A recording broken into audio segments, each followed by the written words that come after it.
Hey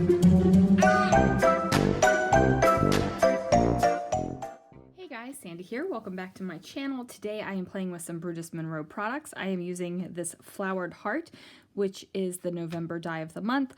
I've also pulled out a couple glazes and pastes, so let's see what I can do. Now, even though this video should be all about the die of the month, I decided to pull out the glazes and have a good fun time with them. So I'm using some Velveteen Glaze.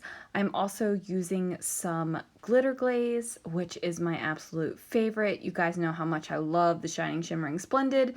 And then I also am using some sand paste. Now, every single one of these colors are a shade of purple. I adore the color purple, and I think there really ought to be more purple in scrapbooking, so, you know, it's kind of like my personal mission to make that happen, and that is what I'm doing right now. So I am using a metal palette knife. Now, you can pick this up in the Brutus Monroe shop, and I am also not waiting for anything to dry before I put down the mediums. So if it overlaps a little bit, that is even better. I don't really want there to be clearly defined stripes. Obviously, these look like stripes, but if they go over top of each other, that just makes me happy. So now that everything is dry and it's got that great texture to it, I am going to get to the decorating. Now, I did run the die of the month multiple times through my die cut machine. I do use an electronic die cut machine. I find that it is much easier than hand cranking that bad boy. I ran it through a bunch of different shades of purple and white cardstock, and then I also ran it through a little bit of purple glitter stock that I still had on hand. Oh, and some gray. I did some gray as well because I used the silvery glitter glaze, and I just felt like that was a good one. So these florals do die cut out in the shape of a heart, but I'm just using them as a floral and making a really cool mat with it. So I am ripping apart my die cuts, and some of you might be going, oh, but don't worry, it's fine. It turns out great in the end. So I am overlapping some of the bits, and that is fine with me. I love the way that these die cuts look overlapped.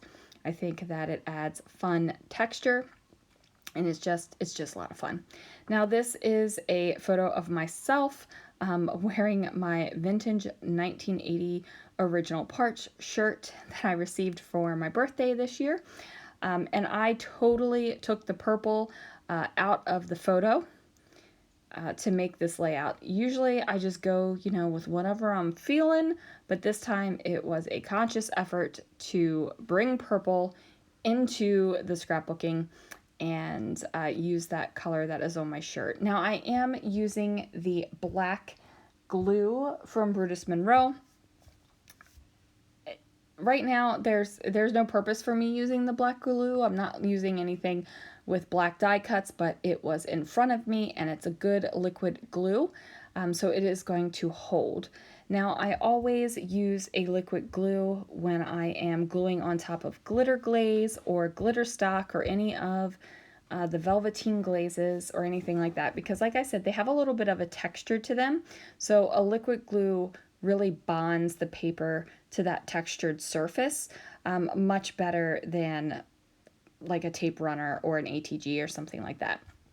Now, I am going to overlap the littler flower die cuts as well, and I want to pop them up. I want a little bit of lift on my page.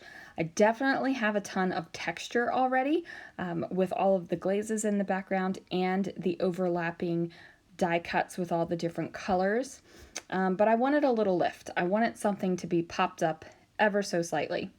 So I'm going to use some foam squares to pop these bad boys up, and I just kind of felt like when I was overlapping the florals together that they just were a jumbly mess. They didn't look as cool as the florals that I die cut it and used as a photo mat.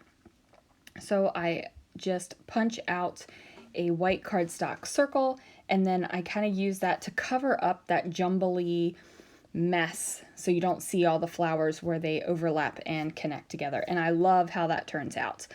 Plus it's mimicking the white border that I put around the photo, so it all is working out great. So now I have the rest of these florals that I die cut out, and I thought, should I build more, or should I go ahead and have them kind of hanging off the page?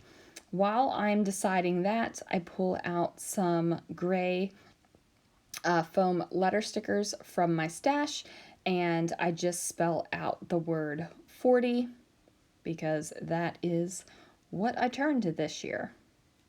Now I am going to do an ever so slight amount of journaling on this layout. Velveteen glazes are gorgeous to write on top of.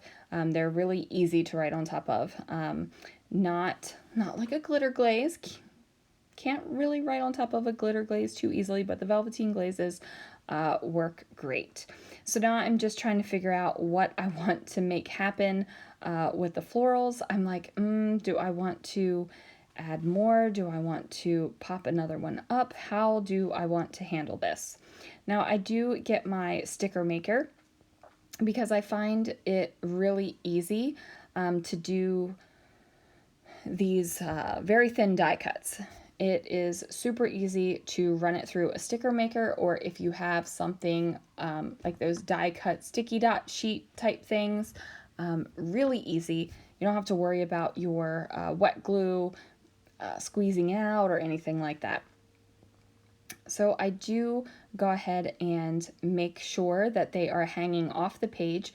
So I don't want the page to just look like, boom, here's the center and it's contained. I want your eye to think that there's more off the page. And one way to do that is to hang over the die cuts like this and trim them down. Now I am choosing where I want them to be based on where my glitter glaze and such things like that are on the layout. So I'm just kind of nestling them in. So not that they're really overlapping, but they're just kind of tucked in there. You know, they're close. They're not overlapping, but they're nestled in there and they're tucked in. Now you can see when I flip my layout over, I do have some warping. There is moisture in these products, guys, and it does warp some of the cardstocks.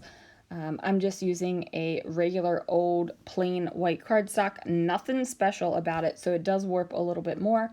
I'm not really worried about the warping from this because my layouts go into albums at the end of every month, and the weight of the albums kind of flattens that paper down. You don't really have to worry about it warping. It's just going to flatten out naturally. So there I am, just writing a few lines of journaling, and that is going to do it for this layout, guys. Thank you so much for joining me.